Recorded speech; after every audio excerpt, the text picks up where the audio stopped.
Hi, welcome to my channel. I wanted to do a reading on eclipse season and also look at sort of the ascension vibes going on during this eclipse season because I feel like there's going to be a high amount of high frequency light coming in that we can utilize and work with. So let's look at some ascension energies for the eclipse season coming up. Today is October 16th, 2022, and I will make this video for October 16th through, eclipse season lasts a while, so it will just be for the eclipse coming up on the 25th and then also in early November. And then we have some more. So whenever you see or watch this video, it's meant for you. But specifically, we're looking at the eclipse energy and how we can ascend with it. So the first card I want to pull is from the Ascension cards, Accelerate Your Journey to the Light by Diana Cooper. So I've already pre-shuffled, so I'm just going to give it a quick shuffle. Ooh, that one kind of flew out, but not all the way. So let's see what our Ascension vibe is. And remember, the first card I choose is usually the most relevant, significant for the reading. That one flew out. So the Amethyst Skull is what we got, which I love. I will read it to you. It's sort of long, but I think these messages are really important. So the Amethyst Skull. During the golden era of Atlantis, each of the high priests and priestesses of the 12 tribes fashioned a crystal skull that was an advanced computer and programmed it with the knowledge and wisdom held by their tribe.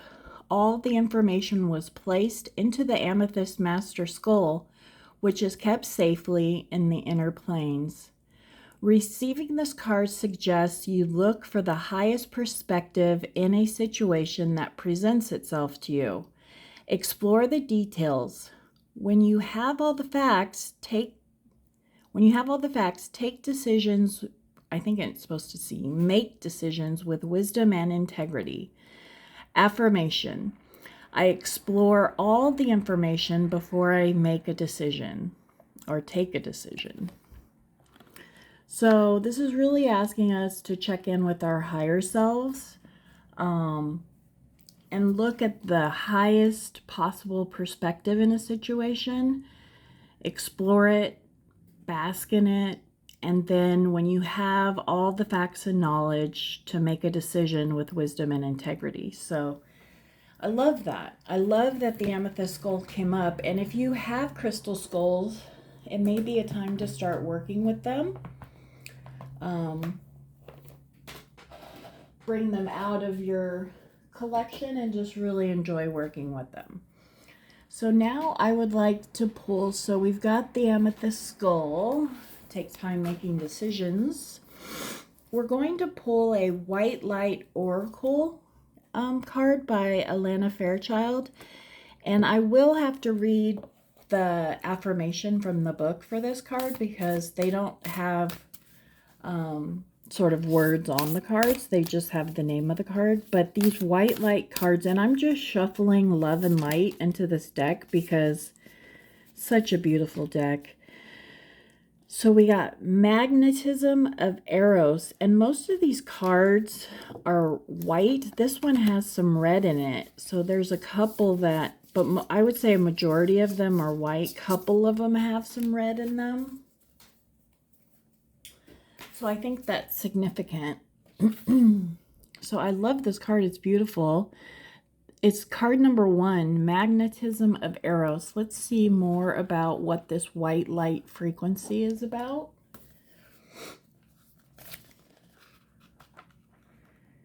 It says, Magnetism of Eros. Trust in what your heart yearns for without concern about how it will manifest. Take steps toward that which moves your heart. Reach out for what your soul wants and needs. Allow yourself to be vulnerable, for only then can you be truly held. That which appears out of reach or unavailable to you is closer than you realize.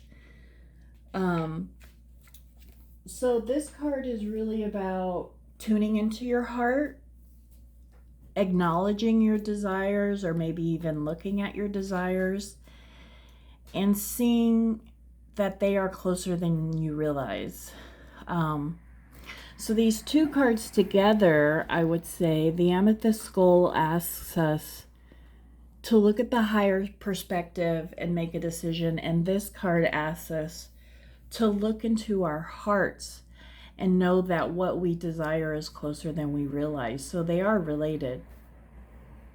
What do I want to do next? Let's pull a couple tarot cards for these two. So let's see what the Amethyst Skull and the Magnetism of Eros, what tarot cards will come up to clarify them. And I'm pulling from the Mermaid Tarot by Lisa Robertson, illustrated by Julie Dillon.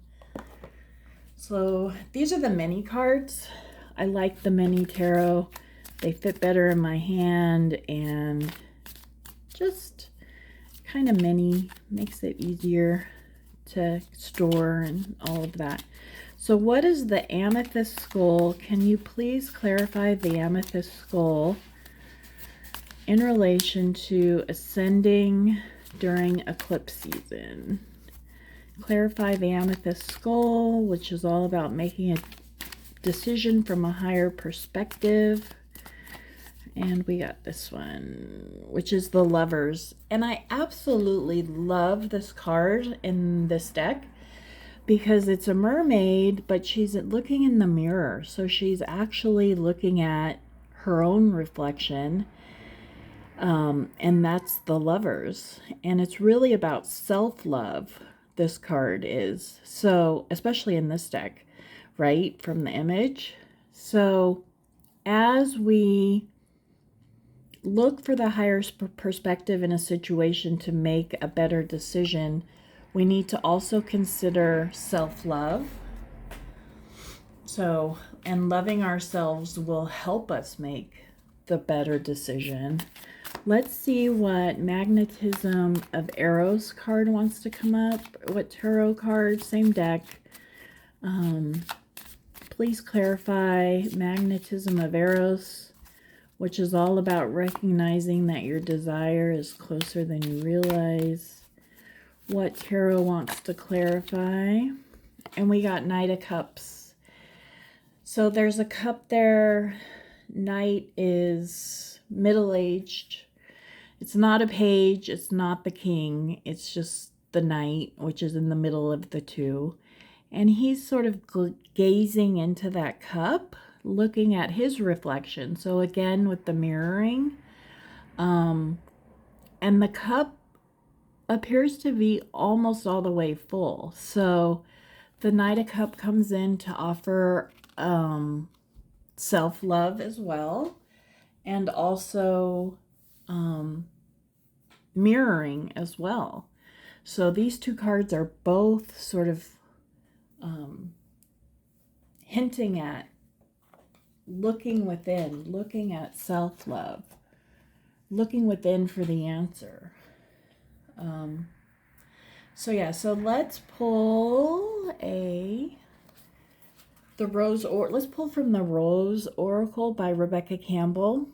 This deck is all about the rose as a symbol of the goddess and the various stages of the rose in terms of its blooming and blossoming and seedling and all of that. So let's see, what wisdom does the rose have to share for eclipse, the ascension of the eclipse season coming up? Rose, what do you want us to be aware of, to acknowledge to be present with as we ascend this eclipse season. We got plant yourself here. Integration, embodiment, grounded action. I love it. So plant yourself here. Become present. Embody that which you want to be. Take grounded, practical action towards your desires. And I'm going to read a little bit from the book, Plant Yourself Here. Let's see here. Here it is. So it says, invite your soul to come all the way in. From your knees to your nose, your cheeks to your toes. Fully embody your life. Drop the defensive walls. Let your soul land and occupy each and every cell. Anchor all parts of you into the here and now. Life is here even when death is here. Birth isn't possible without it. And you came here to birth this world anew. Don't you remember? Fully commit to living this life. Put your 2 feet and your ancient soul wholly and completely in. This is the card of the one who's committed to being the bridge between heaven and earth, the embodied mystic. They know that they don't need to denounce either heaven or earth. Rather, they are the weaver of worlds, here to embody their soul more and more with each new day. Here to weave the sacred back into everyday life. This card is an invitation to commit more fully to your life as a soul having a human experience. To invite your soul to grow roots that reach deep so that you can grow tall. To commit to your humanity and your expansion at once.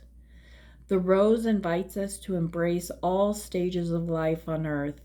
From the buds to the bloom, from the cutting back to the fruit. Her beauty and sweet scent are an embodiment of heaven. A nectarous reward for being here.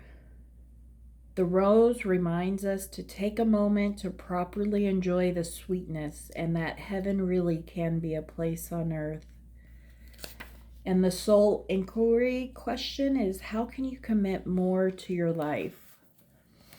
So far the reading has really pointed toward integrating your higher self, believing that you're closer to your desires than you may believe, mirroring self-love, and embodying the soul in life. So all of these are ways in which we can ascend during this eclipse season. I'd like to pull a couple other cards. This one is called the Ascension Angel Cards by Melanie Beckler. So let's see, and this is specifically for our ascension. What are we ascending?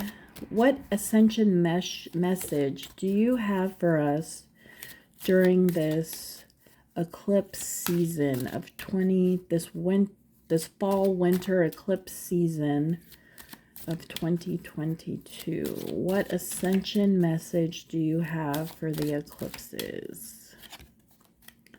High vibrational living. So high vibrational living, again, asking us to embody, step into our higher selves and really ascend. I mean, we're being called through this card reading to really ascend into a better, brighter, higher version of ourselves. That doesn't mean spiritual bypassing. It doesn't mean ignoring painful emotions. It means feeling them, acknowledging in them, and then inviting them in to be loved and held in your space with integrity and with compassion, and then transmuting that energy into something higher, more vibrant, more radiant. I want to pick a unicorn card just because this is a really high vibe deck. It's the Unicorn Cards by Diana Cooper. And let's just see what unicorn guidance wants to come through to tell us more about this high vibrational living, mirroring, embodiment, self-love that we're being asked to look upon this season. That's 2. I just want 1. What unicorn wants us to work with it this eclipse season? Prosperity. I love it. It says prosperity is flowing towards you, so be open to receiving it. And there's a unicorn with a little girl, a little treasure chest full of all the gold you could ever want, right? Look at how abundant nature is in this picture. So prosperity can be prosperous with time, prosperous with money, prosperous with nature and energy, or love prosperity. Prosperity doesn't just mean dollar, dinero. It also means, what are you abundant with? Is it your time? Is it your energy? Is it your compassion? Is it your open heart? Find where you're most abundant and lean into it. Lean into it to create more of other kinds of prosperity in your life. And the last pick I would like to do for this beautiful reading so far is from the Lemurian Starchild Oracle, Divine Guidance for the New Paradigm by Leanne Carpenter and Michael Kroon. And this has a huge guidebook. I'm not going to read the guidebook because it's really in depth. But if you get this Oracle deck, gorgeous book, gorgeous cards, high vibe in so many ways. So let's see what card comes out for, and there's a ton of cards as you see here. Let's see what Lemurian Starchild Oracle card or guide wants to come out for this eclipse season ascension. Please guide our ascension during this eclipse season and give us more information on what we need to know, consider, be aware of. And we got Dolphin Baby. How cute is that? Lemurian origin. So this is the origin of Lemuria, the Dolphin Baby. It says flow, timeless, which time is not linear, and I believe timelessness is a thing. Adaptable, free, take your time. So this Dolphin Baby is reminding us that just flow with all this information I gave you. In order for you to ascend during eclipse season with all these potent, powerful energies, be in the flow. Adapt the timeless mind where there is no time. Stay adaptable, flexible, bend so you don't break. You are a free sovereign being, and take your time with all this stuff. It's a lot to take in.